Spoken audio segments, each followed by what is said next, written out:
Here we are. It's time for the Trinity Part 5. And again, as I said before, these are the series I've asked Angel to do to help struggling former Seventh-day Adventists understand the Trinity. And this one here, I'm telling you, it's going to get into some detail. You're going to understand the Trinity. Here's Angel's website. He posts other videos that I don't always post, so you can go on his website and look for those. But you can see the one for Part 5 there that we're going to be looking at here right now. So Christians, Angel's going to show in this video that language in the Bible is not a unique vocabulary, at least in all cases. Christians use the vocabulary of the day. They use the vocabulary of the culture, but they often applied new meanings. Maybe not always, but they often did. By the way, this is not new or unique. In ancient times here, in Canaanite times, or in early Christian times, even today, we still do this. So this concept is not unique. Walk into a bike shop, ask for a saddle. You're going to get a bike seat. That's because we're taking an old term, saddle, and we've redefined it in this culture. And that's what Angel is actually going to show you here. That the invention, by the way, let me just say that the invention of new words and with their new definitions it's rare, and it doesn't happen very often. What happens is we use words in the existing culture and apply new meanings to them. So it's not odd or wrong. Christians, ancient Hebrews, used the language of their day to describe new concepts using old words, familiar terms,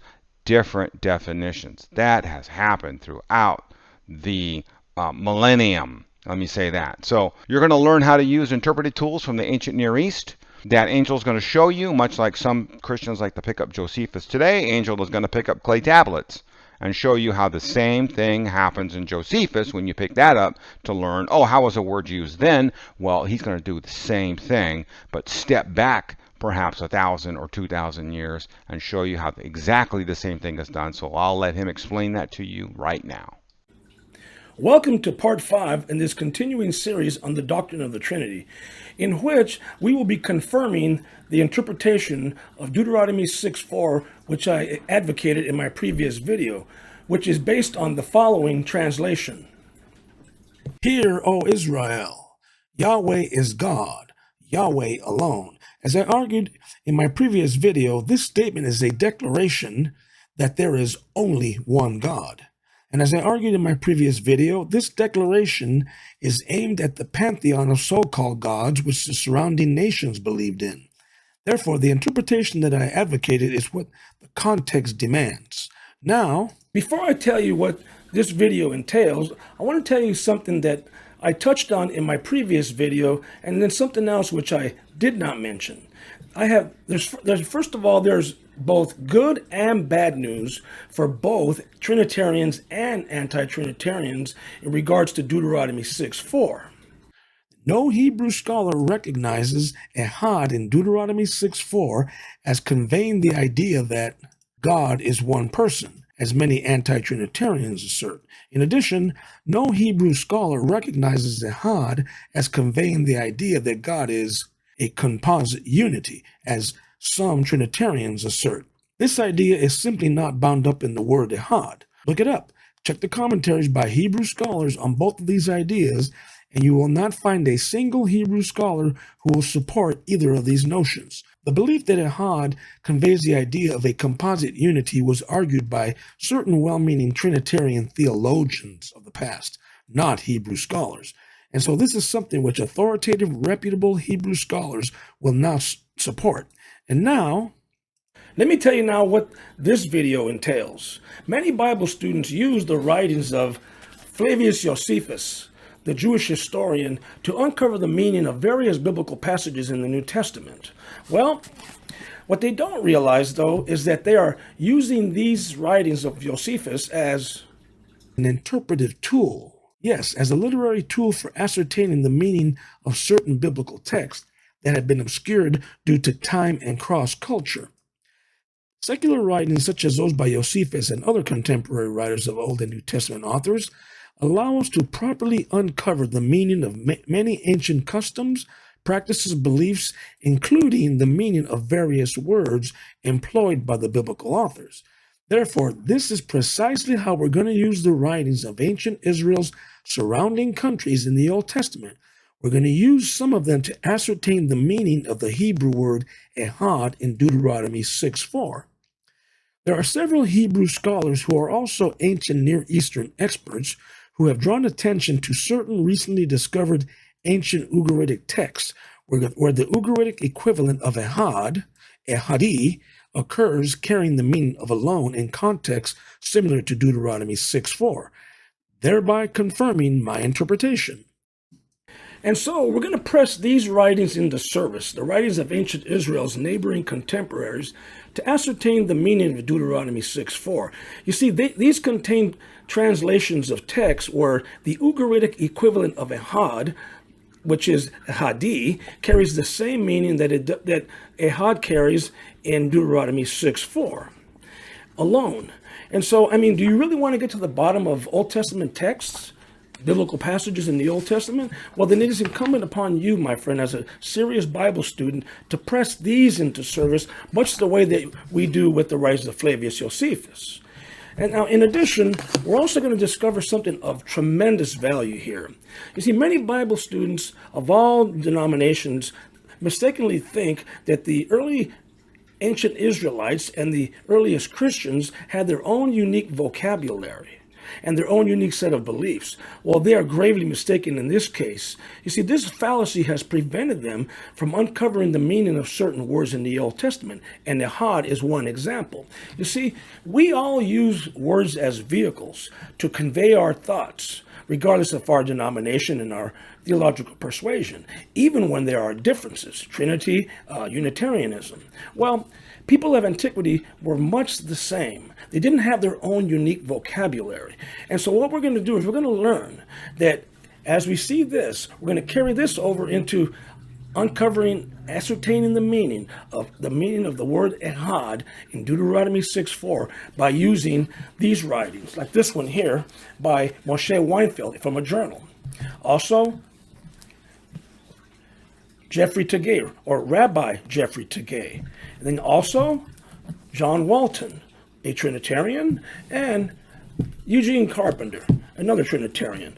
But I'm going to use this strictly focusing on what Unitarians have to say about the meaning of the word ehad. So with this, the biblical authors used words and phrases that were available to them at the time of their writing, words that were in use in everyday society.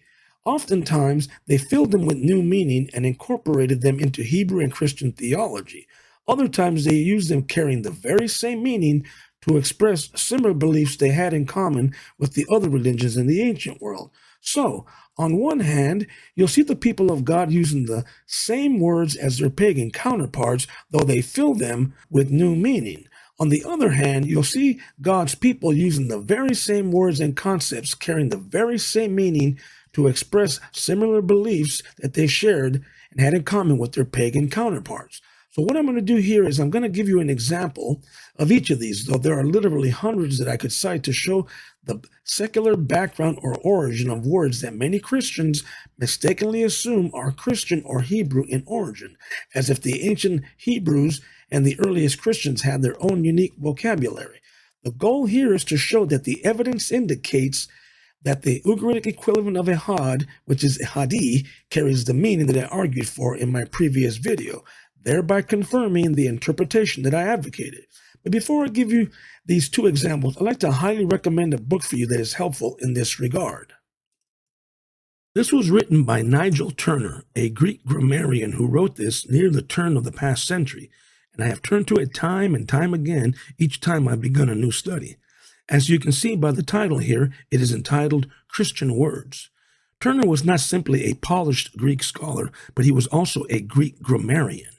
Among his publications was this one, A Grammar of New Testament Greek. This one he co-authored with notable Greek grammarian James Moulton. The introduction on the inside flap of the cover tells us a little bit about what we're about to learn here. It reads, "The publishers and the author recognize that few readers now have time to master the intricacies of Greek. It is not necessary to the full enjoyment of this book. Like its three precursors, the present book is marked by a warm devotional spirit. It is not a cold dissecting of an ancient language nor an academic exercise.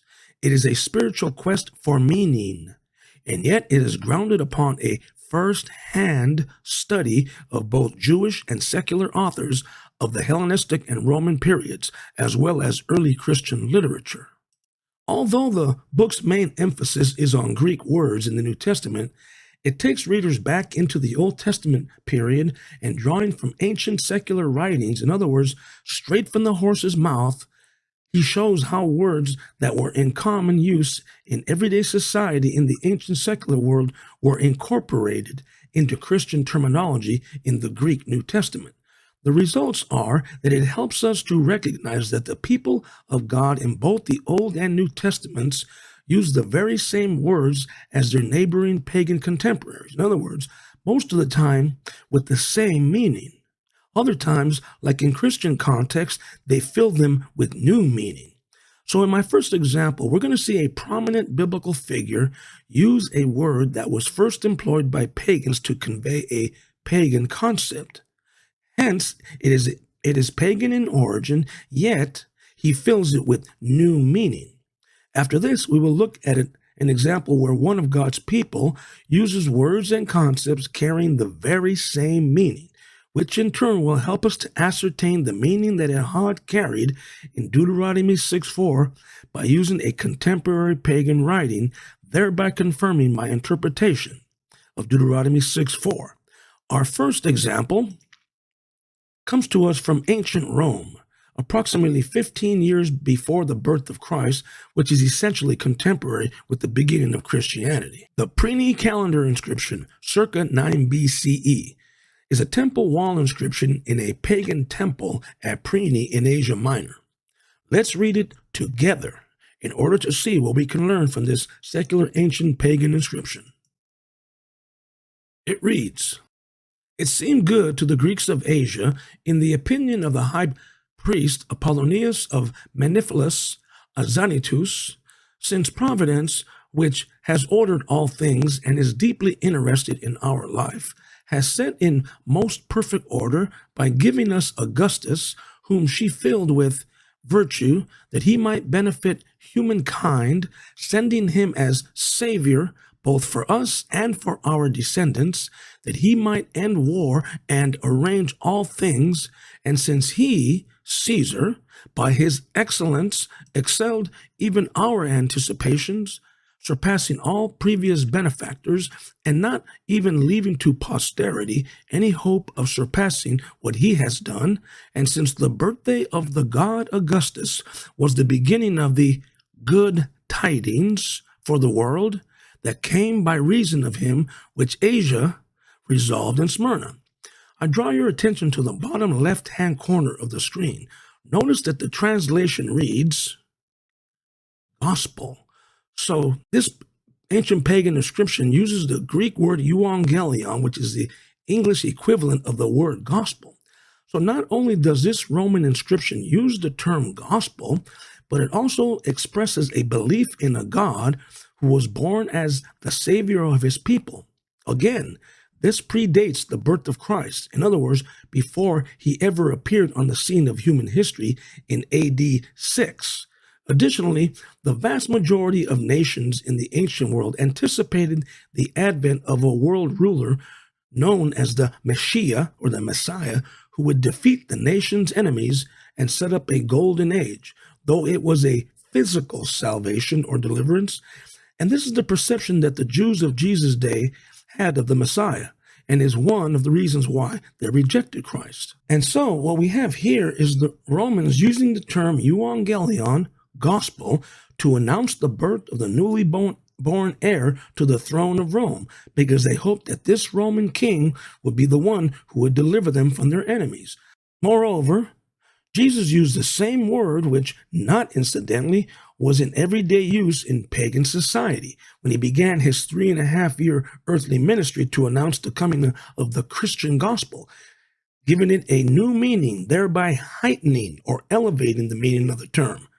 Notice, now after John was taken into custody, Jesus came into Galilee preaching the euangelion, or gospel of God, and saying, The time is fulfilled, and the kingdom of God is at hand.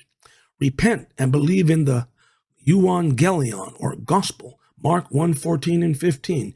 You see, the term euangelion simply means good news and could be used to express any type of good news.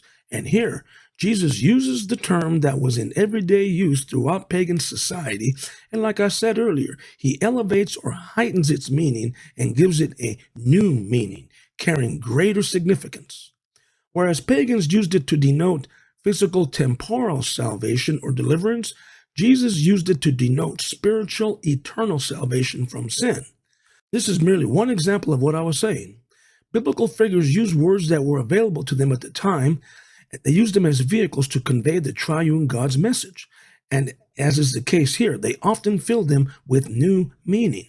Therefore, it is incumbent upon us as Bible students to make use of the secular writings of ancient Israel's neighboring contemporaries as an interpretive tool for ascertaining the meaning of certain customs, practices, beliefs, and words that were employed by people of antiquity that have been clouded or obscured by time and cross-culture, as I said previously. What an analysis such as this does is confirm the interpretation of Deuteronomy 6:4, which I advanced in my previous video. And now we're going to look at an example where an ancient Israelite uses the very same words and concepts, conveying the very same meaning in which Israel's surrounding countries used to express the very same belief. In other words, these pagans used the same words and concepts, though this time with the very same meaning, unlike our example of euangelion. In this case, a Gileadite used them to express a similar belief that his pagan counterparts held throughout Mesopotamia, Egypt, and the ancient Near East. And not, incidentally, this is a belief which the vast majority of denominations of our day, including Unitarians, hold near and dear to their heart. This example takes us back to the time of the 8-year conquest period. This account is recorded in Judges chapter 11, verses 12 through 28. It took ancient Israel about 8 years to conquer and dispossess the inhabitants of the land, and still much of the promised land remained to be possessed. Joshua has died, and the nation is in need of strong leadership. Several years later, Jephthah, who is described as a valiant warrior in verse 1, is elected as head of the Gileadites. As the account unfolds, a dispute over a portion of the land arises, and the king of Ammon complains that Israel took the land unjustly in previous years. So Jephthah sends messengers to the king in an effort to defuse a potential war. Yet, the Gileadite reminds the king that the land Israel took was conquered when it was under the control of the Amorites, not the Ammonites. So the Ammonite king had no legal right to it. The king maintains his stance and refuses to back off. You see, a potential settlement here involved the introduction of a new deity in a foreign land, Yahweh, into the territorial jurisdiction of another deity, Chemosh, the Moabite deity. And now, I cannot stress this enough, and I implore you, dear Bible student, take note of Jephthah's response and how it reveals a common cultural background, which is all too often missed by Bible students of every denomination. It reads, "Do you not possess what Chemosh, your God, gives you to possess? So whatever Yahweh, our God, has driven out before us, we will possess it." Judges 11:24. You see, the belief which I call deity, people, land ideology is what is involved here.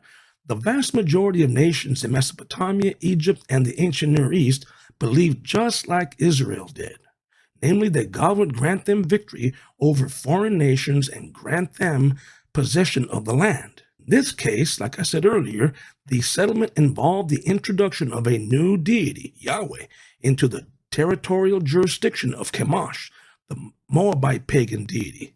You see, in Egypt, for example, the land was viewed as being granted by Amun-Ra. Similarly, in Mesopotamia, Ashur, the Assyrian deity, was regarded as the giver and sustainer of the land in Assyria, while this role was attributed to Enlil in Babylon. In Ugarit, Baal was credited with this role, whereas in Moab, as we can see here, Chemosh was regarded as the deity who overpowered a foreign god and delivered the land into the hands of the Moabites.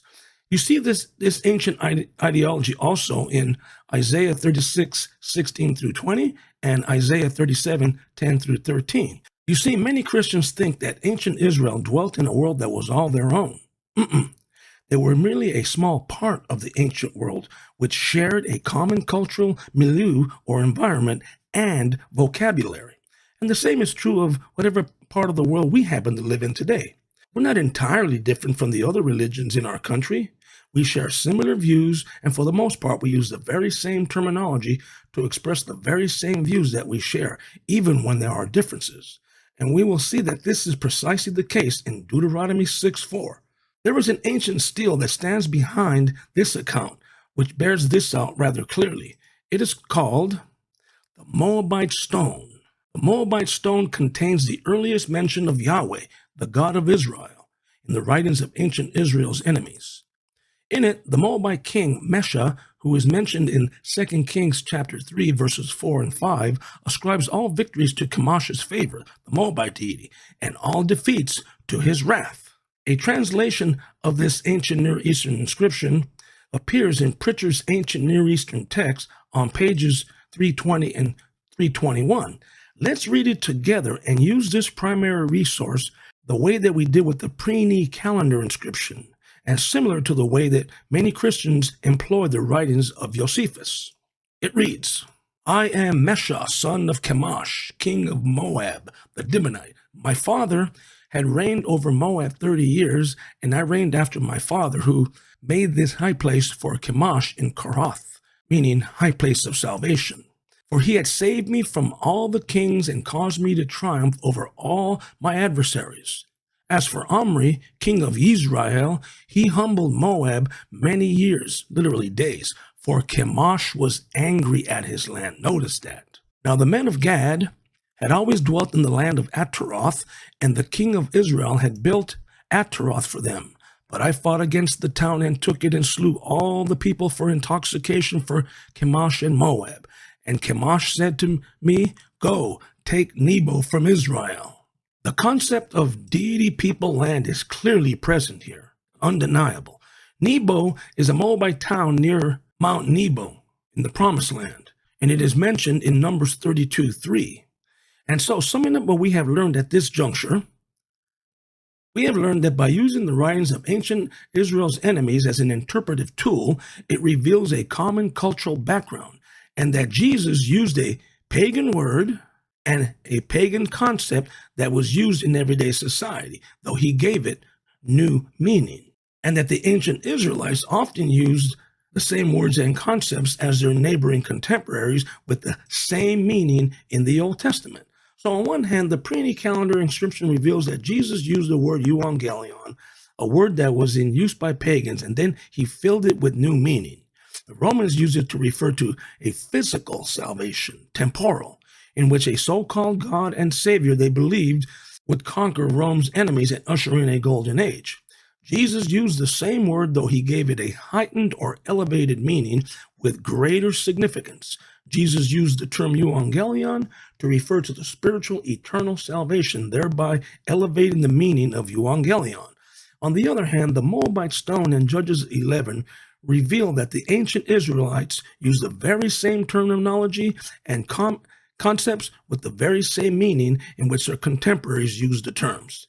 This is enough to show that the people of antiquity simply used words that were available to them at the time, and that oftentimes they used the very same words and concepts as their neighboring contemporaries to express their own views. Sometimes they filled them with new meaning, other times they used them with the same meaning. And now we're ready to use the writings of ancient Israel's neighboring contemporaries to ascertain the meaning of echad in Deuteronomy 6:4, thereby confirming the interpretation that I advocated in my previous video.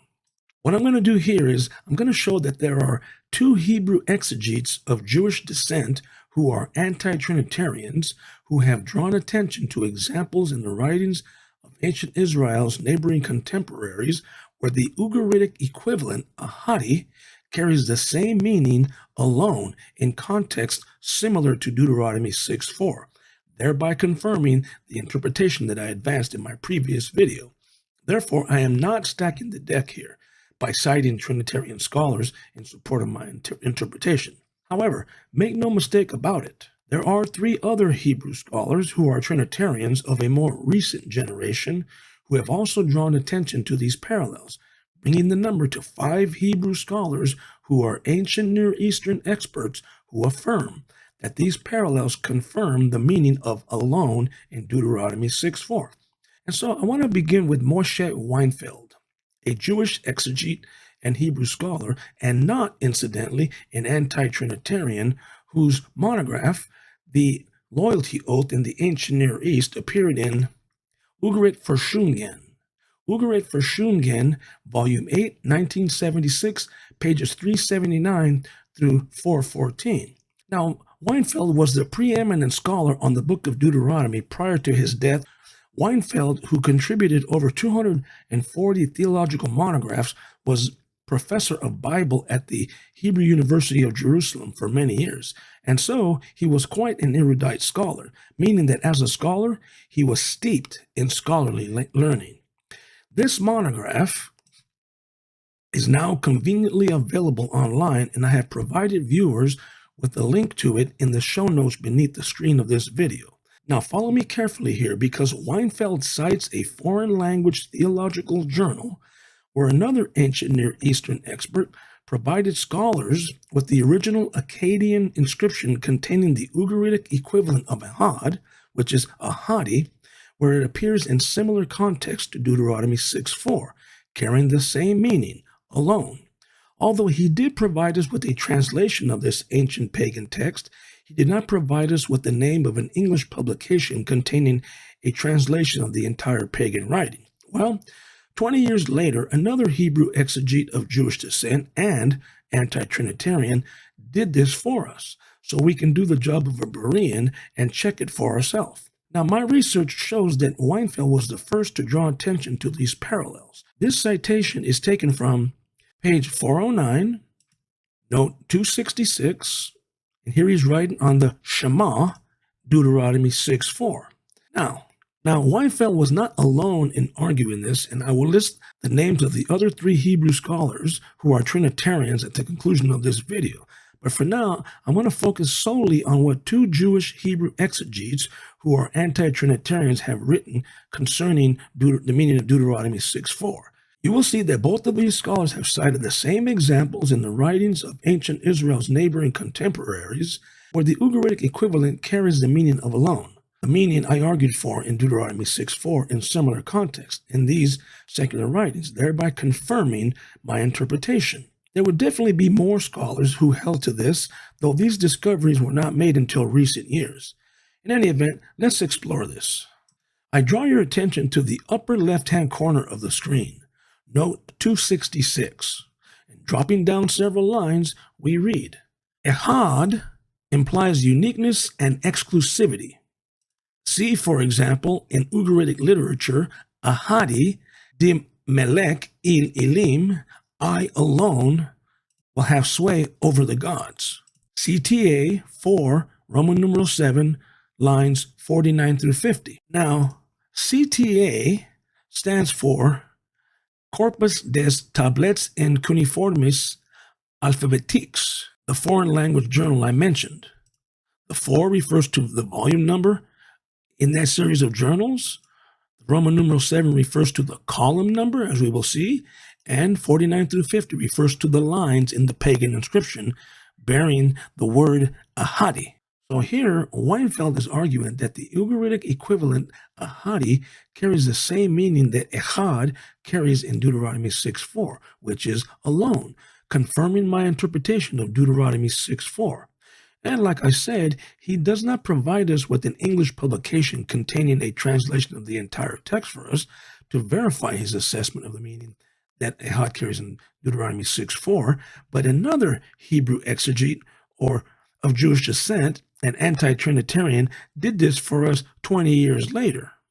Rabbi Jeffrey H. Tegay is the other ancient Near Eastern expert, Hebrew exegete of Jewish descent, and anti-Trinitarian who cited Weinfeld's monograph we just looked at. And he has also argued that these parallels confirm that ehad carries the meaning of alone in Deuteronomy 6:4. On page 358 of his commentary, which is thoroughly Jewish, Tegay not only cites the very same examples Weinfeld did in support of his assessment of the meaning of ehad in Deuteronomy 6:4, but he also tells us where we can obtain a full translation of the entire pagan wall inscription bearing the example where ehadi carries the same meaning that ehad carries in Deuteronomy 6:4. And he even draws his reader's attention to a recognized authority on the Ugaritic language, Cyrus Gordon. Let's pursue this. The cutout on the left represents what Tegay stated in the box paragraph to the right by the red arrow. If you look to the left of the screen, you'll see that he's treating the meaning of the Hebrew word ehad. One, ehad, seems to mean quote-unquote alone in 1 Chronicles 29:1 and possibly Joshua 22:20, cross-reference Job 23:13. For a similar usage in Ugaritic, ahadi, quote-unquote I alone, see UT. Well, UT is Ugaritic textbook by Cyrus Gordon. So for a similar usage of ehad, Tegay is telling us to see Gordon's Ugaritic textbook. We looked at this in part 3 in the video on paganism. So the 51, which follows, signifies a number which Gordon assigned to a monograph he wrote on the term, which appeared in Syria, a scholarly journal. Next, what follows is the Roman numeral 7 in the ancient Near Eastern text, followed by the 49 through 50, which refers or signifies the line numbers. Then, notice what he does. He points us to ancient Near Eastern text, the English publication that I mentioned earlier, page 135, column Roman numeral 7, line 50, where the Ugaritic word ahadi occurs. Then he adds, for further examples of this usage, see M. Weinfeld, The Loyalty Oath in the Ancient Near East. UF8. UF8 signifies Ugaritic Verschungen, Volume 8, 1976, reference that we looked at just previously. Then gives you the page number, 409, and followed by the note. But notice that it's 226 as opposed to 266. This is a typo. This is very easily verifiable if you look at page 409 on the online monograph, The Loyalty Oath in the Ancient Near East, which I provide you under the screen beneath on the show notes. You'll see that 409 does not contain a footnote 226. So this happens pretty frequently amongst publishers, so it's nothing to get too excited about. Now let's continue pursuing this. Let's turn our attention to ancient Near Eastern texts by Pritchard. This example takes us to the Promised Land, taken from a fragment of a tablet that was discovered in Ras Shamra, the land of the Canaanites. The primary source of information about Mot, the god of death and the underworld, according to Canaanite mythology, is the Ras Shamra tablets. This is taken from page 135, Ancient Near Eastern Texts, which Tegay pointed us to, as well as Weinfeld, column number 7, line 49, in the Canaanite tablet fragment. Line 49 reads, Mot calls out in his soul, the beloved thinks in his heart, I, ahadi, alone, will have sway over the gods, so that the gods and men may feed who satisfy the multitudes of the earth. This is the very example that Weinfeld and Tegay cited. Like I mentioned earlier, ancient Israel did not dwell in a world that was all her own. They shared a common cultural milieu or environment, and including a vocabulary. Just like the world's religions today I mentioned earlier. We all share in similar views, and we also share in a similar vocabulary for the most part. And so people of antiquity used the very same terminology at times to express the same views that they shared. Like we saw earlier, sometimes they filled it with new meaning, God's people. Other times they used the very same meaning as their neighboring contemporaries. Therefore, what these ancient Near Eastern experts have shown sufficiently demonstrates that ahadi is the Ugaritic equivalent of ehad, and that in similar context to Deuteronomy 6:4, it carries the same meaning, alone, thereby confirming the interpretation of Deuteronomy 6:4 that I advocated in my previous video. Therefore, combining this with what we discovered concerning Jesus' use of the secular word euangelion, where he filled it with new meaning, including how the ancient Israelites' use of the same words and concepts carrying the very same meaning as their pagan contemporaries. This example, where the Ugaritic equivalent of ehad occurs in similar contexts, conveying the same idea that ehad carries in Deuteronomy 6:4 alone, is more than enough to show that the ancient Israelites shared a vocabulary with their pagan counterparts, thereby confirming my interpretation of Deuteronomy 6:4. And so, in bringing this tutorial to its foregone conclusion, I want to very briefly look at least one other example where ahadi carries the meaning of alone in similar contexts in ancient pagan literature, which these scholars have cited, and then I will list the 3 Trinitarian Hebrew scholars who affirm these parallels as shedding light on the meaning of ehad in Deuteronomy 6:4. This one reads, I am one, ahadi, alone, who rules over the gods, who rules over gods and men. This is taken from a wall inscription dedicated to Baal or Mat in Ugaritic literature. This is taken from Moshe Weinfeld's commentary, page 338, on Deuteronomy. So although these pagan proclamations cannot be viewed as monotheistic, because we know that they were polytheists, in his full-orbited commentary on Deuteronomy, Weinfeld noted that these proclamations are of a hymnic liturgical nature, as Deuteronomy 6:4 is. Notice how it reads. A liturgical ring or tone is what Weinfeld is arguing here. And the tone for us as Christians is that there is only one God. Though outsiders may think that there are other so-called gods, they are gods in name only. And this is because, as I mentioned previously, they do not possess the attributes of deity. And now I will leave you with the names of the other Hebrew scholars who affirmed the bearing that these Ugaritic parallels have on the meaning of ehad in Deuteronomy 6:4. All of these scholars are experts in Semitic languages and are Hebrew scholars. I will list the references with page numbers to be followed with a bit of information where they teach. John Walton and Victor H. Matthews in the IVP Bible Commentary on the Old Testament, pages 226 and 227, to be followed with a little bit of information on both of these scholars. Then, the third scholar is Eugene E. Carpenter in the Zondervan Illustrated Bible Backgrounds Commentary, pages 456 and 532, followed by a bit of information on where he teaches and his credentials. And now to quickly summarize what we have learned here. We have seen that the rendering Yahweh is God, Yahweh alone is a credible translation. And so, number 2, we have seen that the context yields such a translation and meaning.